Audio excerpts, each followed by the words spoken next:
are talking to Ellen in Chicago. And before the break, Ellen, I'm going to recap this. Let me know if I'm right or not. Your mother has been struggling with her health and recently was diagnosed with dementia, and she is currently staying with you guys. Is that correct?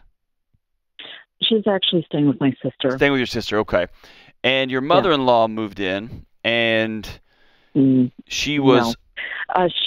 She came up for a visit. Oh, came up for a visit. Okay. And for the convenience of not staying for a hotel, we just had her stay at my mom's condo. Okay. Because at the time she was in a recovery center from her fall visits. Gotcha. Yeah, okay. so she had developed sepsis. Yep. Okay. So your mother-in-law began asking, "Hey, she's not going to use this stuff. Could I have some of your mom's stuff?" And in a really insensitive way, in a really insensitive time, that hurt you. And have you not spoken to your mother-in-law since? Y'all have just stayed apart from one another? Yeah, I've been very short with her on the phone. Okay. Very short. Tell me about how this hurt you. This has affected you in a way beyond just a, well, you're an idiot. This has hurt you. Tell me about that. Because my mom's not dead. Yeah. And just what she was asking for were things that were very important to my mom. Yeah. Does she know that she hurt you? My mother? Your mother-in-law. Yeah, I think so, because for a while, my husband and I had gone outside to talk, and I just cried. Yeah. A lot. And when I came back in, she said, you know, if you want me to, I'll leave early. And, of course, she said in front of the kids. I said, no. I mean, you know, they want to see you. How much of this hurt is related to the insensitivity of your mother-in-law? And how much of this hurt is just the weight that your mom's hurting and she is coming up on the end stages of a remarkable life? Well, just to kind of keep things a little short, I had mentioned, I had mentioned to the lady who took the call that we had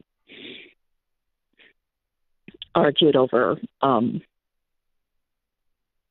something, and she had actually sent me to a box of the item that really, it's not going to make sense. I'm just trying not to gross out anybody, but she had done something I felt for spite. But how much is the pain versus, well, ironically, my mother-in-law lost her mom to Alzheimer's as well. Yeah. So I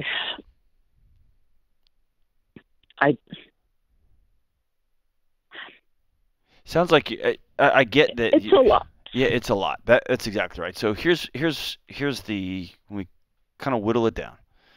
You get to decide, in partnership with your husband, what the holidays look like. And if you are in a place in your heart and your mind where your mother-in-law hurt you so deeply you don't want her around, then you get to choose that. All of us get to choose that. And that choice, that boundary, comes with consequences. It comes with kids that don't get to hang out with their grandmother, and it may be worth it. Or it may be, kids, I'm not going to be a part of it this year. Me and your father are going to go do something else. So be it. All boundaries are never clean. There's always some mess to them, and people run up against those boundaries to see if they hold. What I would love to see you do, if at all possible, is to sit down with your mother-in-law and say, this request hurt me. And maybe you didn't mean to, but I want you to know that it did. And I'm not ready to start giving away my mom's things. She's still alive. And from this point forward, I don't want to talk about my mom's stuff. When that day comes, then that day will come. But we're not there yet. And that's you taking ownership of the situation and getting in front of it, getting on top of it, and not letting it continue to drown you. Does that make sense, George? Yeah. So take ownership of that phone call. That phone call may be hard, or you can meet in person. Maybe you even have to write out what you're going to say. I've done that several times where I know I'm going to be emotional about a conversation, and I write down what I want to say. That way, my words don't get all jumbled up. I don't lose perspective, and I say what I need to say in a respectful way, in a dignified way, and then let her respond.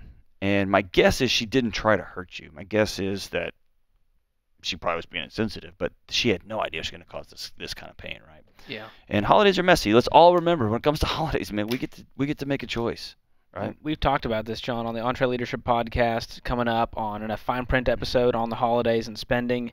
Families, boundaries, Yeah. there can be so much that bubbles up, Yep. especially around this time, which this just happened to be some poor timing Yep. here as we head into the holidays. But bitterness, resentment, but you get to choose Yep. your response to it. And Ellen, my guess is this may be the first Thanksgiving, Christmas without Mom. This may be the first Thanksgiving and Christmas where the reality of dementia and Alzheimer's is setting in on the family.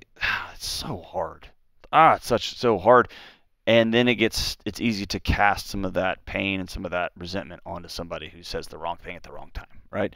So again, do your best to unbraid what's hurt, what's real, it's all real, but where's the hurt lie?